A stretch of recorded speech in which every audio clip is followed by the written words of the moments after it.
Ito mga kabali, welding inverter muna gagawin natin. Ito yung ano nya. Bali, wala tayong makita ang tatak na ano. Ito lang ang makita natin. Yan. Ito, DC. Ayan yung ano, MMH 600. Wow, taas. Ito ang ano, ito ang easy niyan. Tsaka ko. Yan, nailaw. Mandar. Ayan, naka-OC. Ayan. Nagbe-blink. Bali, tingnan natin yung loob kung bakit ganito siya. Bali, wala siyang output. So, obligado natin tanggalin to. Ayan, wala. 0-0. Patuloy lang ang red indicator natin, blinking. Ayan. Tanggalin ko lang yung housing niya.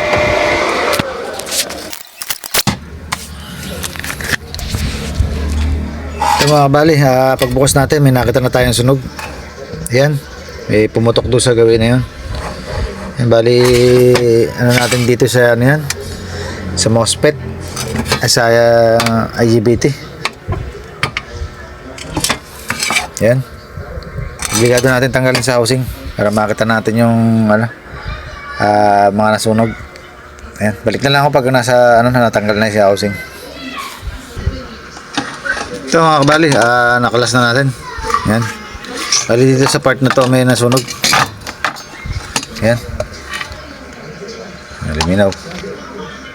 Ayan. Nandyan. Dito yan sa IGBT natin. Dito. Ito siguro nagkaroon ng problema. Iba pa ba ganda tayo luminaw?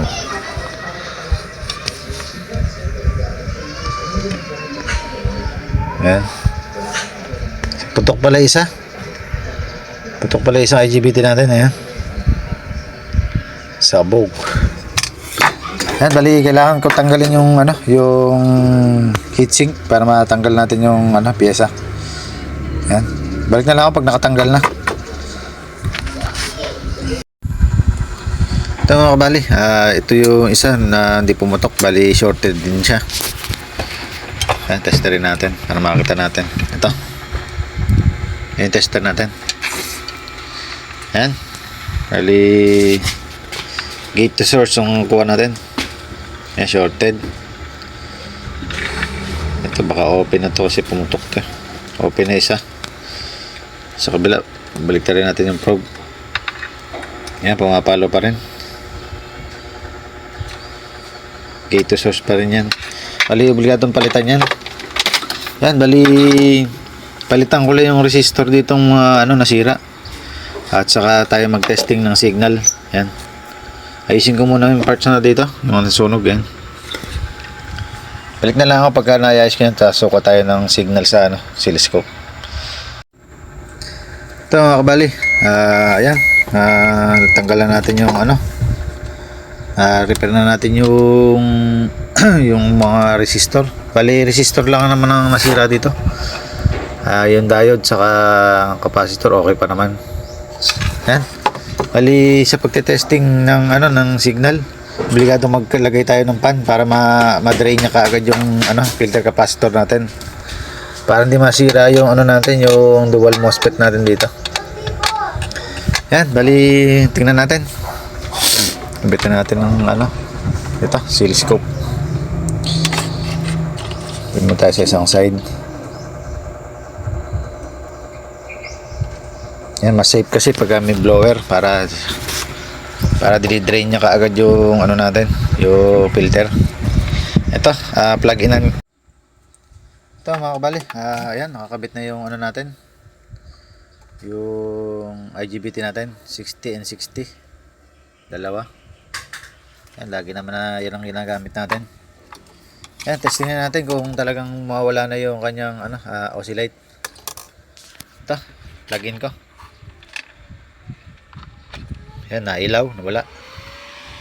Nailaw, nawala. Yan, okay na. Use natin yung ano, current 600. Ang taas Kakatuwa na may mga welding ngayon. Tingnan natin kung may output. Natin yung isa rito. Yan. Andun yung isa. Ayan, dito. Ayan, meron na tayo lumalabas na negative 47 volts. Ayan, okay na. Sunod natin gagawin yung kabit ko na ulit sa housing nang ma-testing natin sa sa welding rod kung tutunaw. Malamang ito, bali ang naging problema siguro nito, nababad masyado sa pagwe-welding. Ay wala naman to wala siyang relay pang protect. Mas maganda kung may relay, katulad ng mga lumalabas ngayon. Buti hindi dinamay yung natin, itong mga IC. Yan, balik na lang ako pag nakalagay na sa housing.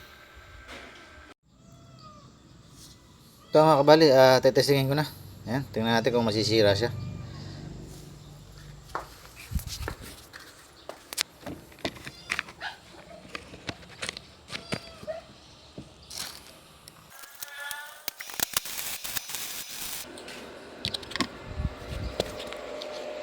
Yan mga kabali, nakaubos tayo yung isang rod.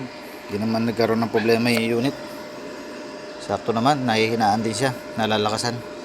Dali dito sa MMA 600 na to, okay na, hanggang dito na lang.